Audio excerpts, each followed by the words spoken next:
wXw was the one to put out the statement that John Klinger, who was known as Bad Bones John Klinger, dying at the age of 40. He had actually just turned 40 last week. No cause of death was shared, but a really well-known European wrestler, primarily in Germany. He was very well associated with wXw, although had not wrestled there in several years, but largely been a mainstay in Europe, in European independent scenes over the past 20 years.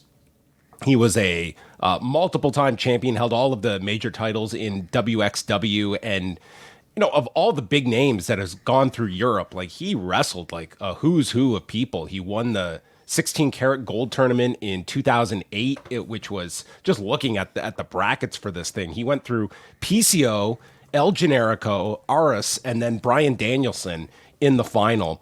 And I mean, he was part of a really big match that they did in 2008 when wXw and Noah worked together and put on this incredible card, and it included John Klinger teaming with a very young Walter / Gunther and taking on Kenta Kobashi and Go Shiozaki. So this was after Kobashi's big GHC title run and, going over to Germany and working the show, which had, but he worked with, tons of big matches with Absolute Andy, with Ilya Dragunov. He had a lot of big matches with Chris Hero, Tommy End, and I don't know again what the cause of death was, but you could see a lot of tributes for him of just various people that worked with him. He was just a mainstay. He kind of got a look by TNA when they went over to Europe several times. He won their gut check